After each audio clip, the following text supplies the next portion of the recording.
everyone, and welcome to the City Club of Cleveland. Today's speaker is brought to you by the City Club New Leaders. My name's Eric Whoopser, and I'm the Vice Chair of the New Leaders program. If you want to learn more about the New Leaders, please attend a meeting at the last Wednesday here at the City Club of every month at 5:30, or you can find out more on the City Club's website. Today's speaker will be Charles Michener. I had the opportunity to meet Charles Michener this past summer when, probably much like some of you, I got an email saying, "Hey, I'm writing a book about Cleveland. I'd love to talk to you." Somebody gave me your name. So I had the opportunity to sit down with an hour for Charles and talk about Cleveland. And then at the end of that lunch, he asked me for more names of people that he could talk about Cleveland with. And I thought to myself, and if anybody, those of you that know me know that I love to talk about Cleveland, I said, how do you get this job? So I did a little research and found out that they're not giving away book advances right now with the economy. But if you are going to get one, it helps to have a resume like Charles Michener's. Charles is a former cultural editor, or senior editor for cultural affairs at Newsweek. He was a former editor of The New Yorker. He has written widely for a variety of publications. He was co-author of The Kid Stays in the Picture with Robert Evans. You could go on and on with his literary accomplishments. He clearly knows how to put a few words together. So let's get straight to bringing Charles. He's a native of Northeast Ohio. He's a graduate of Yale University. He's currently teaching at Case Western University, Case Western Reserve University, and is, as I said, writing a book about Northeast Ohio. So, Charles?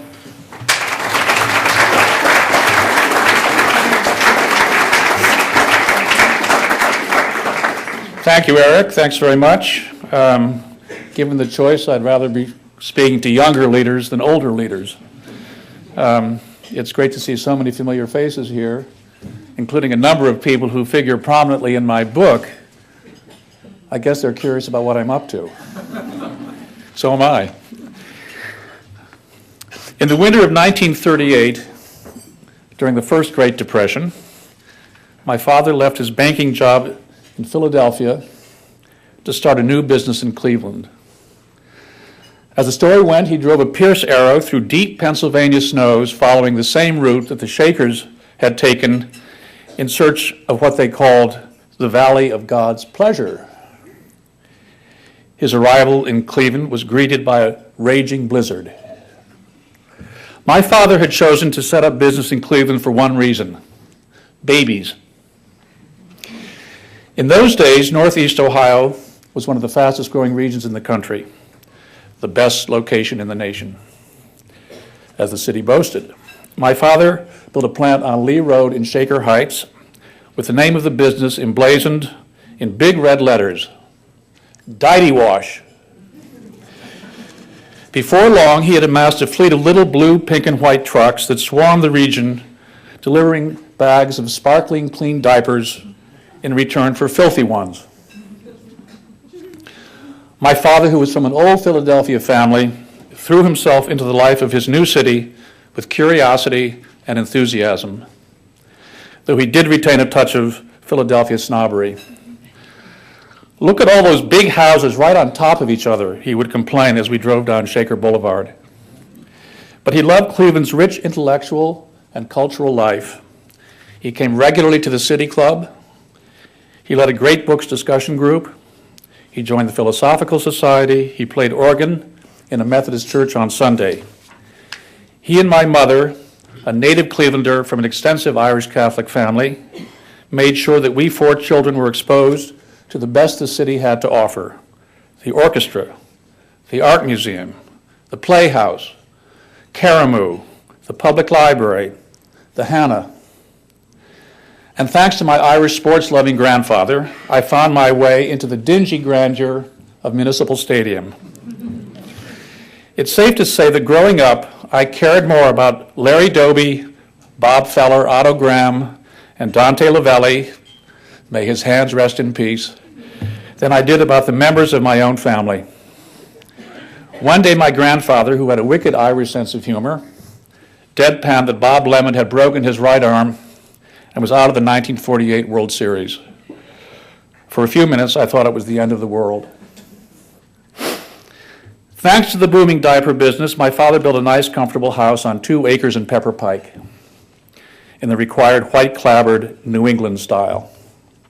In those days, Pepper Pike was, as people like to say, way out in the country. For me, it was Siberia.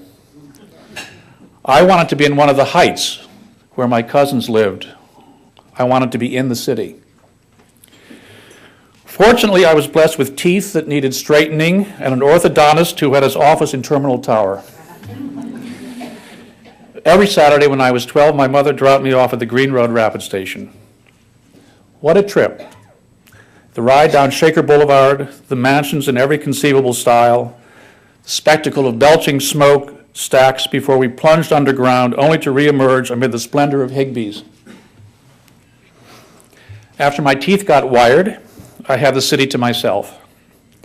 I explored Euclid Avenue and its side streets, the movie marquees, the semi-naked ladies on the Roxy Burlesque posters, the smell of corned beef and beer on East 4th Street, the lady at the piano in S.S. Kresge's who played whatever sheet music I handed her. On one Saturday, I got myself backstage at the Public Auditorium where the Metropolitan Opera was in town on one of its annual visits.